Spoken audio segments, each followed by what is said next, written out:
How much do you pay for rent in Bangkok? Yeah, Facebook is a great place to find condos. And then you're going to get inundated with about 40 agents in one day. Thai elite visa. Expensive, right? Very expensive. Good morning from Bangkok, Thailand. Starting our Monday mornings out right here with a workout, of course. And we've got a good friend joining us. Good morning, bro. Hey, bro. How's it going? So Olly's actually my bodyguard. Yeah, that's right. Yeah. No kidding. Olly's one of my best friends, also living here in Bangkok. And what we're going to work out today? Well, I'm going to do a full body workout. Yeah, probably full body. Ready? Ready? Let's go.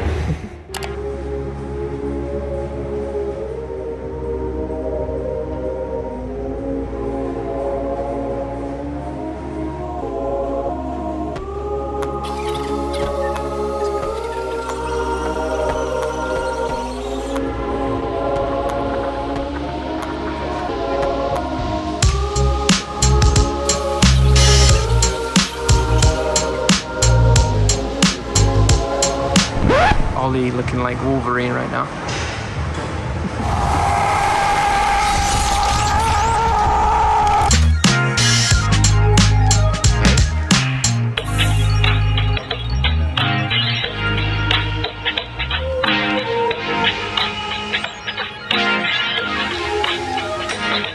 All right, and we finished the workout. How do you feel after that? Good, yeah. It's a good workout, yeah. So I actually want to interview you, not here, but maybe in somewhere where we've got a bit better lighting. I want to ask you some questions about Thailand. Are you down? Okay, I'm down. Let's do it. Let's go. All right. All right then. How you going? Hi, my name is Oliver. I've lived in Bangkok and Phuket. Phuket for at least a year, Bangkok maybe 2 years now, back and forth. These are a couple of my favourite places to live, obviously, and I find myself back in Bangkok for many reasons. So where are you actually from? I'm from the UK. You said that you moved to another country when you were younger? I lived in Australia for about 10 years and then moved to Thailand. How long have you been in Thailand now? 3 years, yeah. 3 years. So feeling pretty settled? Yeah, very settled. I love it. I don't know about settled because I have done portions of that in the Philippines and here in Phuket, but definitely where I want to be for the foreseeable future as a digital nomad. So you get your best bang for buck in Bangkok, I feel. So what do you do for work?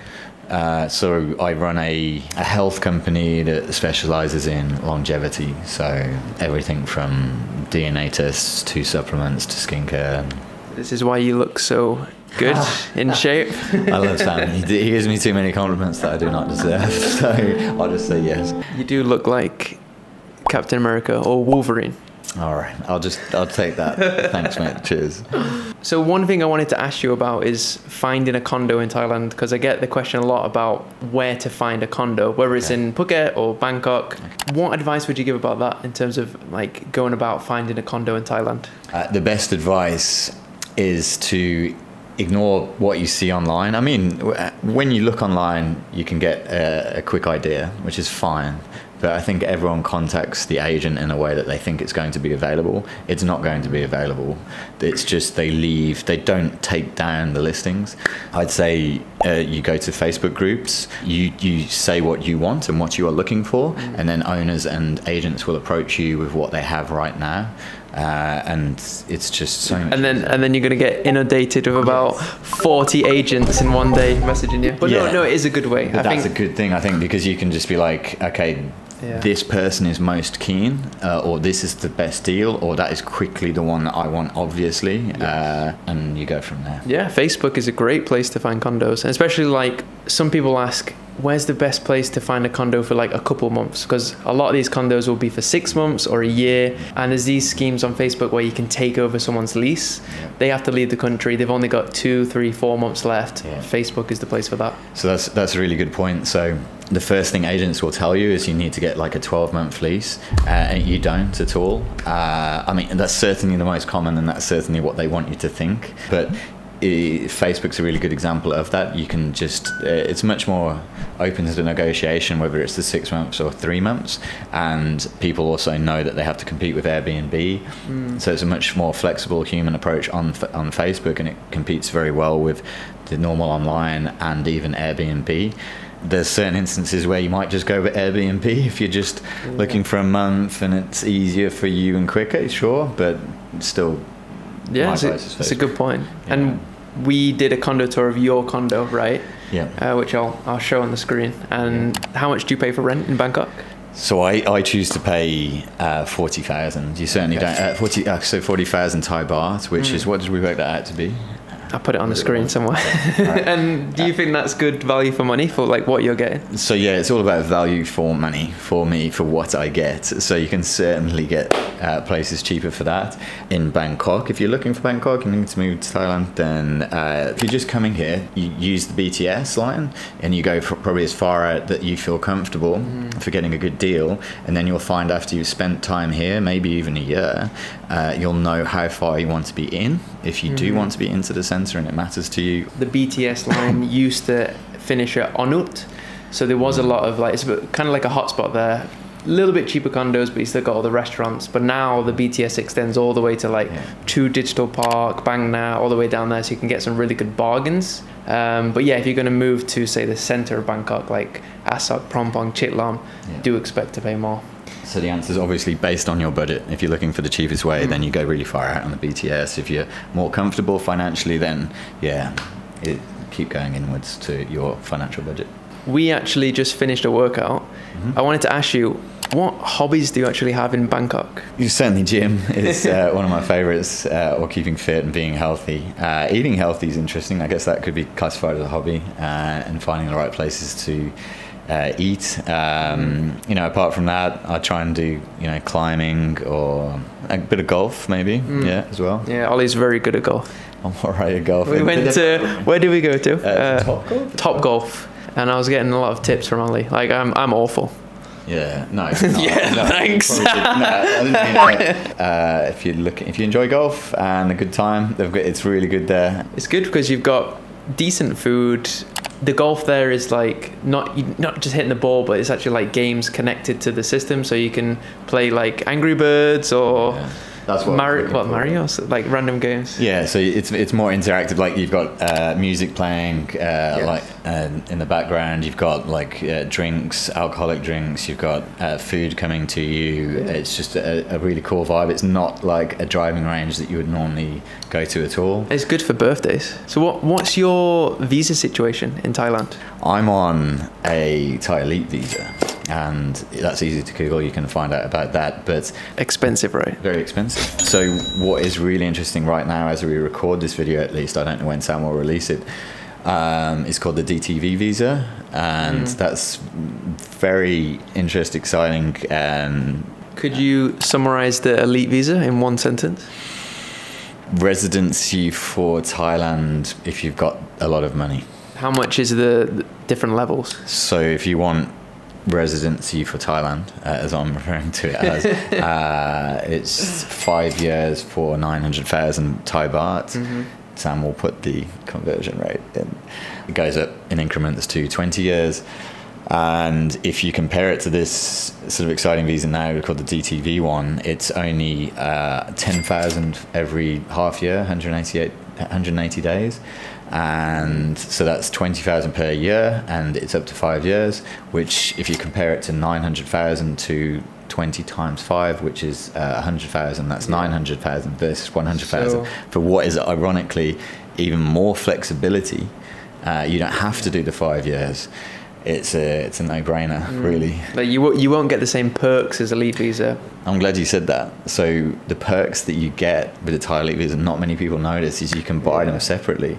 So if you you can get it separately. Yeah. Okay. So if you like one of the perks, that is fast tracking through the airport, which is really cool, and it definitely saves a lot of time.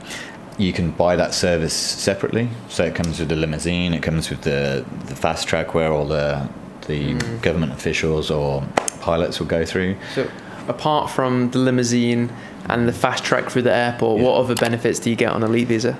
Then definitely not worth it, for my opinion. You could summarize them as you get 10% off Grab, or you get a discount off Grab, or you get to go into lounges in the malls which you never use, and are certainly just tokens. So yeah. So it's not worth it in your opinion? Definitely not. No. All right, so I do ask this question to everyone that comes on the channel. Why Thailand? Okay, that's an easy one. So if you can live anywhere and you get remote income, it's a no-brainer to live somewhere that you get your best bang for buck.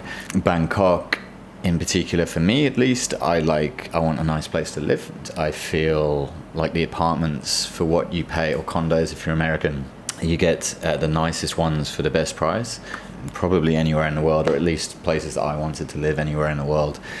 And then you combine it with, can I get a visa? You combine it with English level, which is an interesting one for Thailand, but still good enough English to get by. But those were probably the main components. So yeah, I'll go where you're treated best. So people are really happy here, and they are for tourism and very welcoming, and it's a very international place. Yeah, I agree. I think Thailand, Bangkok in particular, has the best condos in the world. They cater for everyone. If you want an older condo, which has more space, which is still for a good price, you can get it. If you also want the newer condos where you have all the facilities like the rock climbing, saunas, onsens, pools, co-working spaces, it has it. So, yeah, and it's a very exciting time at the moment because you're getting more and more digital nomads, and as they all sort of go to different places in the world, Bangkok's certainly a hub for it, and you'll see a lot of the money coming here, and you will see so many apartment rises coming up now. Yeah, times are changing, the pollution's going as you see the more electric cars coming in. I think that's a really good point as well. I think everyone has this warped opinion of Thailand where it's, I don't know, a third world country. It's certainly not in Bangkok, at least. And so the less pollution, and you go down areas where it's just fully green and all being built up now. And, yeah. Lots of developments going on. And like you said, Thailand is a hub in Southeast Asia. If you want to go to Japan, China, Philippines, Indonesia, really cheaply and quickly you can. So that's really good. Yeah, I agree. How do you make friends in Bangkok? Because a lot of people struggle with that. It's difficult. So as an expat, you make friends and then they leave for different reasons. They might be coming back. They might be going to see their families. It is difficult. But I think if you take the pros from that, is everyone's a lot more friendly and welcoming and open. You aren't the best mix, then they're going to be connecting you with other people. So you're always going to find the people that have the similar values and interests, which is really cool. That's why I want to do more healthy things, like meet people at a gym, meet people like I was talking with Steve last time at a run club. Yeah, they have these outdoor cinemas now in Bangkok near the river. Just something more wholesome, more healthy, more. I think we find similar interest in the way that we do want to be healthy. We don't want to be ironically out at Koh San Road or at the bars drinking alcohol. You enjoy life more when you are healthy. But there's just so much more to offer in Bangkok than just drinking. And the great food they have. Oh yeah, I mean I eat mostly healthy nowadays, so I'm very meticulous of what I eat. What he's probably missing is Thailand is well known for probably the best food in the world. It is, and I used to eat a lot more street food than what I eat now, like the oils, the things that I'm putting in my body, because like you said, health is too important now, and the older I get, the more I prioritize health and sleep over anything else, because it has a knock-on effect, right? With energy, with happiness, with productivity. The gym and health. Healthy, for sure. Yeah. So if you're eating healthy, you're going down the gym. You've got everything on track from your hormones, which is obviously important for your dopamine levels, serotonin levels, which obviously then affects your mental state and everything else. So 100%. All right. So what would a typical day in Bangkok look like for Ollie? Oh, well, I mean, definitely different depending on whether I've gone out before, the night before. But generally speaking. Getting up early. What time? Damn it. So 10 a.m. At the moment it varies, but if I'm generally more on track, it would be the sort of 8 a.m. wake up, and I have my morning routines, that being being really healthy with my smoothies that I like doing, and getting a coffee and then getting on with my work. This is a good day that I want it to be, and try to make as often as possible. Then I'm sitting down concentrating, I'm on form and getting my business on track and other other things that I need done in life. And then it's off to the gym and eating a lot, and then I'm sort of free to do whatever I want. That's whether that's catching up with friends and doing things with Sam, or I think that's the more beautiful part for me, is that then I'm open to do whatever I want and then see where the afternoon takes me. And again, seeing as we're talking about Bangkok, if you live there, you just let it take you wherever you want, whether that's a cool restaurant, meeting new people, and then you let the night take you away if you want it to take you away. And what are your favourite things to do in Bangkok? Well, generally eating, because I really do love the food here. Okay. Yeah. Speaking of food, can you give me your top 3 restaurants in Bangkok? So my top 3, I'd probably go with, I like Icon Siam. If you go to the river, there's one called Dark. I think there's a couple of dark restaurants in Bangkok, but that's my favourite one. Probably the best food I've ever had. What else? Pastel. It's a rooftop on Soy 11. I think that offers, at least for the meanwhile, while it's not too busy, there's not many people around. Very beautiful view, very great for sunsets. If that's your kind of thing, that's the time when I'm eating usually, and it's a cool vibe. That one gets really lively after 11 p.m. Yeah. Like they're riding mopeds inside the restaurant, there's DJ, there's bottles, there's lights. Yeah, so if you can let the night take you away there. And then, I don't know, I go for probably Escape, which is simply because it's close to where I live, at the end of the street, and it's a really cool place, good views, good vibe. I love Escape. It's one of my favorites. Really good music and just great vibe. All right, and just before we wrap up, I wanted to ask you one last question, which is, what advice would you give to those that are wanting to move to Thailand? I think seeing other foreigners around, I feel like I don't know, they could be more polite to the locals. So being respectful as possible, and knowing that you're a visitor in their country. I'd like to see more of that if you're coming over. Otherwise, I'm sure you'll have a great time, and I look forward to seeing you. All right. Leo Jogan Mai. See you in the next one. Thank you.